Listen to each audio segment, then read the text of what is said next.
All right, what's up? Good morning, PT on Ice Daily Show. Leadership Thursday. Jeff Moore here, lead faculty for the cervical spine management and lumbar spine management courses, and currently serving as the CEO of ICE.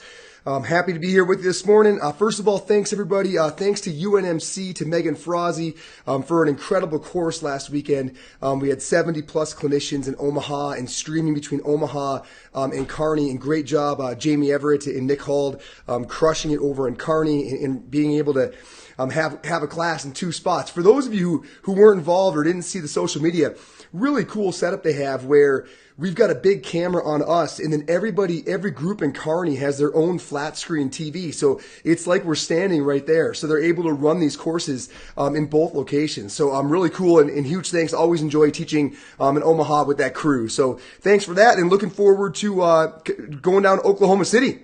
PT Central here coming up this weekend. Going to be out of here tomorrow morning. Alan's going to be joining me down there. Taryn Kilty got a course coming up this weekend, and then of course Baton Rouge, Louisiana next weekend. So a lot of courses going on. Older adult is going to be in Wyoming, I believe it's this weekend, so that'll be cool. Can't wait to hear about how the live course goes. But anyhow, folks, today I want to chat Leadership Thursdays. I want to chat about leadership longevity. You know, burnout in leaders is very common. Certainly. I talk to a lot of folks on the weekends, that are feeling kind of worn out and kind of drugged down, and just feeling like, boy, it's going to be a long grind, right? Especially in this day where, leaders are responsible for their marketing division, right? Hey, what's up, Dale? Yeah, man, can't wait to get down there. It's going to be a blast. Back in the day when you got to a leadership position, it was more smaller companies, but larger companies. And when you were in leadership, you weren't also the marketing director. But nowadays, things have changed a lot, and a lot of folks are running kind of their own small ship. And so they wear all those hats, right? I mean, they're doing all the leadership duties, but they're also kind of the microphone of the organization. So you've got that responsibility added in.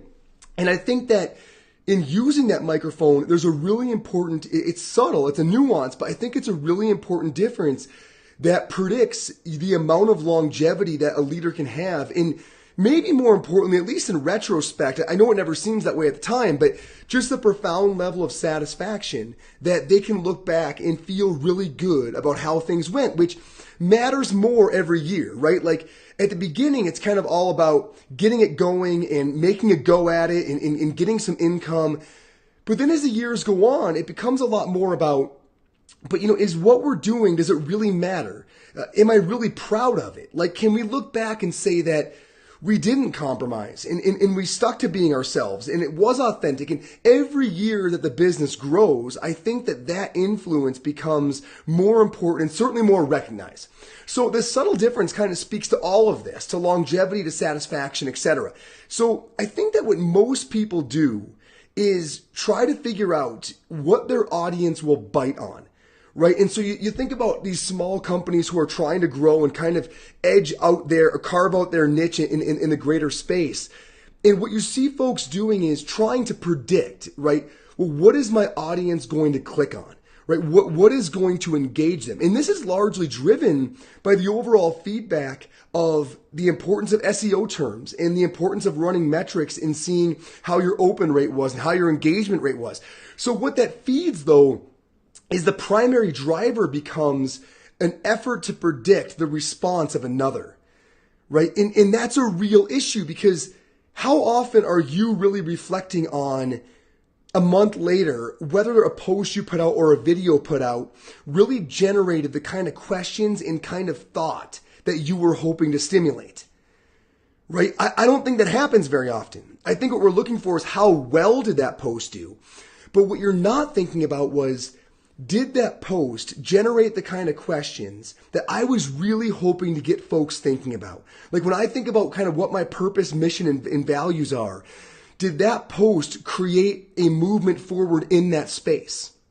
Right? That's what I think we should be doing, is trying to figure out how to best get across our really heartfelt thoughts and beliefs, right? And reflecting on, did the engagement, maybe not the quantity of it, but who engaged and the type of engagement, did that lend to supporting that what we did really got across what we deeply believe in?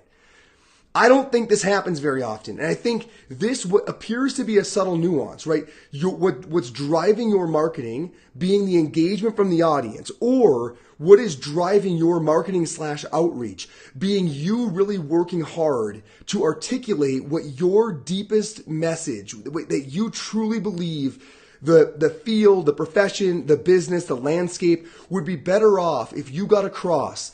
Are you really, is the quality of that message getting across and being delivered, is that driving your marketing? So which one of those two things at the absolute core? Now, of course, everyone's going to say that it's a combination, and I agree. It's definitely an and, not or approach.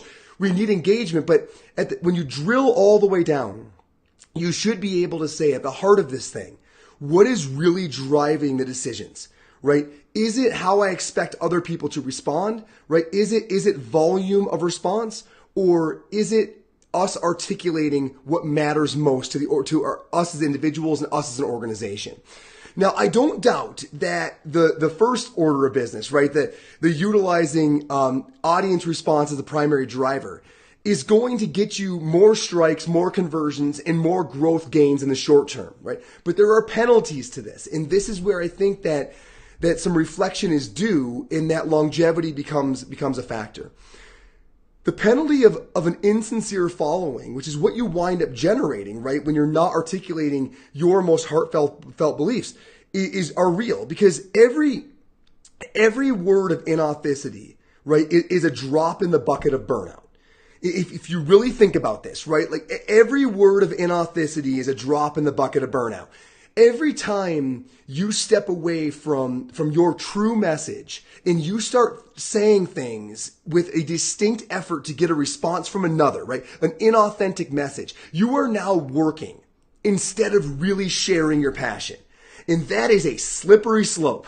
Right? The moment you start thinking more about, I wonder if this will engage people, or I wonder if I use this graphic or change this word, maybe more people will see it. The moment you begin doing that, as opposed to, I wonder if I say it this way, if it'll challenge people's beliefs, or if they'll understand where I'm coming from better. The moment you take that dive, I believe you are filling the bucket of burnout. And that bucket of burnout is going to overflow, because that is work. That is work. That is not passion, right? You'll have to do some of that to get traction. But the more of it you do, I think the more you're asymmetrically leveraging towards burnout. Number 2 penalty is that your feedback loop gets disrupted, right? Because now you're engaging a lot of folks who really don't resonate with your true message. And the problem with that is those people aren't really in a position to give you the most valuable feedback. You really want to engage the people who are trying to go where you're trying to go, because those people can give you that really targeted feedback. The problem is the volume of the other folks is going to drown that out a bit. Additionally, just the overall noise that you generate with an inauthentic message is going to create a lot of work, because people are going to reach out, and it's not your true audience, but it might be a horizontally wide one, and they're going to reach out and ask little things and have follow-up questions, and just the amount of work that generates in your inauthentic space is draining. Now, I would argue the biggest issue, though, and this is the one that I think people don't think about at all, is that stepping away from your authentic message to create a message that might get more engagement in the public domain, right? If indeed it does get more engagement in the public domain, it makes it harder to find your next team member.